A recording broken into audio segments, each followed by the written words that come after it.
આગળનો પ્રશ્ન પૂછેલો છે કે નીચેનામાંથી કયો મિડિવલ વંશનો જે રાજા હતો કે જેણે પોર્ટુગીઝોને એક ભટકાલ નામની જગ્યાએ ફોર્ટ કિલ્લો બનાવવા માટેની પરમિશન આપેલી હતી? તો પોર્ટુગીઝોને ભટકાલની અંદર કિલ્લો બનાવવા માટેની પરમિશન કૃષ્ણદેવરાયે આપેલી હતી. અહીંયા હું તમને એક ટ્રીક આપું. હકીકતમાં આ એક ટૂંકા ટ્રીક છે, કોઈ ફાઇનલ ટ્રીક નથી. તમારે શું યાદ રાખવાનું?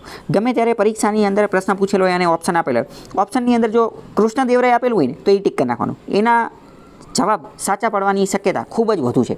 ગમે ત્યારે ઓપ્શનમાં કૃષ્ણદેવરાય આપેલું હોય એ જવાબ ટીક કરી નાખજો, એની સાચા પડવાની શક્યતા સૌથી વધુ હશે.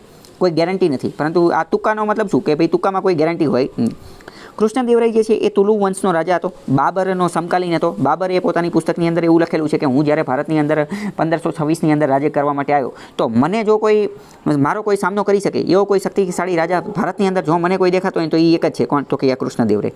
પ્રશ્ન પૂછી લેશે કે ભાઈ બંને જે છે સમકાલીન હતા, તો એ વાત સાચી પડી જશે. વિજયનગર સામ્રાજ્યની અંદર આ રાજને એ બધું કરતા હતા. આજે કૃષ્ણદેવરાય જે છે એ આર્ટ એન્ડ કલ્ચરની અંદર પણ બહુ આગળ પડતો છે. એને અષ્ટદિગ્ગજ મંડળ જે છે એ પણ ચલાવેલું હતું. અલગ અલગ પુસ્તક પણ લખેલા છે. આંધ્ર ભોજ તરીકે પણ જાણીતો છે. તો આવા પ્રશ્ન પૂછાતા હોય છે.